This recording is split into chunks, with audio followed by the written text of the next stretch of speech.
సర్పంచుల బిల్లులు కాస్త కూస్త రిలీజ్ చేయండి, 2 విడతల 3 విడతల చెట్లు చేయండి. కానీ అది వదిలిపెట్టి మా మీద నెపం తొప్పి మీరు కూర్చోవడం అనేది ఇది పూర్తిగా శోచనీయం. ఇది ఎస్ రామ్మోహన్ గారు మళ్ళీ వస్తాం మీ దగ్గరికి. మనతో రాజకీయ విశ్లేషకులు పాపిరెడ్డి గారు ఉన్నారు, పాపిరెడ్డి గారితో మాట్లాడదాం.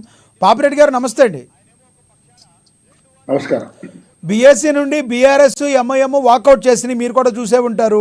అదేమంటే లగచర్ల అంశంపై రైతులకు బేడీలు వేసిన అంశంపై చర్చ జరగాలని పట్టుపట్టిని బీఆర్ఎస్ ఎంఐఎం వాకౌట్ చేసినాయి. ఈ వాకౌట్ చేయడాన్ని ఇవాళ ఏం కొత్త కాదనుకోండి. వాకౌట్ చేయడం, ప్రజా సమస్యల గురించి మాట్లాడకుండా ప్రతిపక్షాలు వాకౌట్ చేయడాన్ని ఎలా చూడాలి?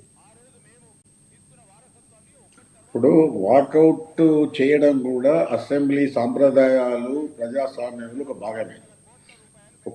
ఒకవేళ రూలింగ్ పార్టీలో ప్రతిపక్షానికి సరి అయిన అవకాశం ఇవ్వకుండా, వాళ్ళ యొక్క వాయిస్ను సరిగా వినిపించుకోకుండా వాళ్ళు స్పీకర్ ద్వారా నిర్బంధాలు పెడితే వాకౌట్ చేయడం అనేది ఎంతమంది కాంగ్రెస్ వాళ్ళు కూడా చాలాసార్లు బీఆర్ఎస్ గవర్నమెంట్ ఉన్నప్పుడు వాకౌట్ చేశారు.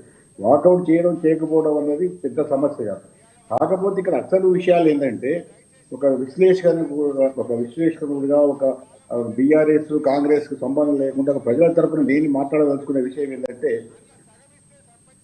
ఈ ఎక్కడైతే కొడంగల్లో విలేజ్ లో జరిగిన విషయంలో ఈ ఫార్మర్స్ లేదా రైతుల మీద జరిగిన విషయం కానీ, ఇప్పుడు ఇంతకుముందు మీరు బీఆర్ఎస్ కాంగ్రెస్ మాట్లాడుకునేది సర్పంచుల బిల్లుల విషయంలో కానీ, ఈ విషయాలలో మనం చూడాల్సిన అవసరం ఏంటంటే, అది కాంగ్రెస్ బీఆర్ఎస్ మధ్య టగ్ ఆఫ్ వార్ కాదు, తాడుకుంటుకొని మీరు గెలిచారా మీరు ఓడిపోయారని కాదు. విషయాలు ఏంటంటే, ఈ శాసనసభ అనేది ప్రజావేదిక, ప్రజలు కొన్ని లక్షల కోట్ల రూపాయలు పన్నుల ద్వారా పెడితేనే నడిచే శాసనాలు. ఆ శాసనసభలో ప్రజలకు సంబంధించిన విషయాలు ఎన్ని స్పష్టంగా అది చర్చకు వస్తాయి, దానిలో సమస్యలకు సమాధానాలు దొరుకుతాయి అనుకున్నప్పుడు ఈ చట్ట శాసనసభలు ఈ యొక్క సార్థకత కానీ మంచిగానే ఉంటుంది. ఉదాహరణకి ఇప్పుడు మీరు సర్పంచుల బిల్లులే తీసుకోండి. సర్పంచుల బిల్లులు కాంగ్రెస్ ఒక మాట మాట్లాడుతున్నది, బీఆర్ఎస్ ఒక మాట మాట్లాడుతుంది. ఇప్పుడు వాస్తవాలు ఏంటంటే, బీఆర్ఎస్ ప్రభుత్వం ఉన్నప్పుడు కాంగ్రెస్ మన ఈ సర్పంచుల బిల్లులు చాలా మటుకు రాలేదు. అది ఎలక్షన్ ఇష్యూ కూడా కావడం జరిగింది. అనేక విధాలుగా వాళ్ళు ధర్నాలు చేసినారు, అప్లా పాలేదు, కొందరు ఆత్మహత్యలు కూడా చేసుకున్నారు. అది వాస్తవాలు. అది జరిగిన చరిత్ర. 2023లో బీఆర్ఎస్ ప్రభుత్వం అయిపోయింది. బీఆర్ఎస్ ప్రభుత్వం ఎలక్షన్స్ పోయినప్పుడు కాంగ్రెస్ పార్టీ చెప్పింది ఏంటంటే, ఎలక్షన్స్ ముందు మేము సర్పంచుల బిల్లులు పే చేస్తాము, ఈ కాంగ్రెస్ అన్నది మాట మీద నిలబడుతుంది, మేము రాగానే మీ బిల్లులు మేము చెల్లిస్తామని చెప్పడం జరిగింది. ఇప్పుడు కాంగ్రెస్ ప్రభుత్వం వచ్చి కూడా సంవత్సరం అయిపోయింది.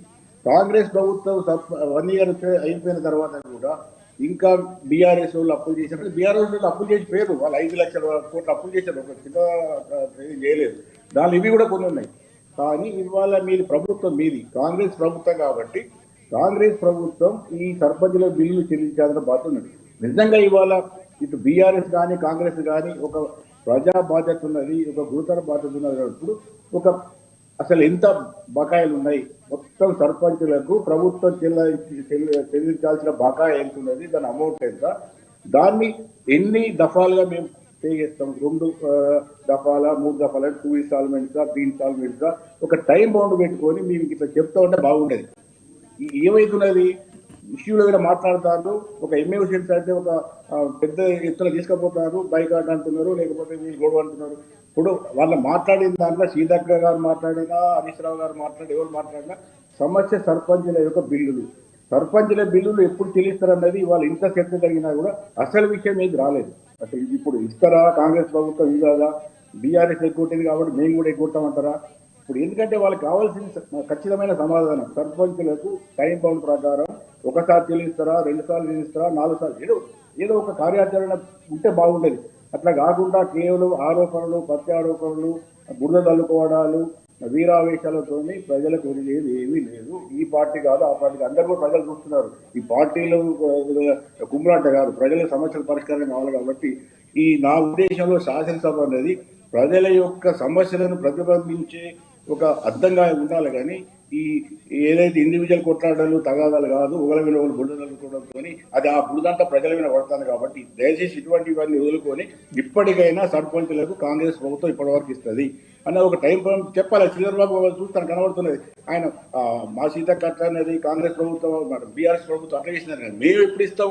ఇంకా ఏడాదికి ఇస్తామా, 2 ఏళ్ళకి ఇస్తామా, లేకపోతే మాకు కూడా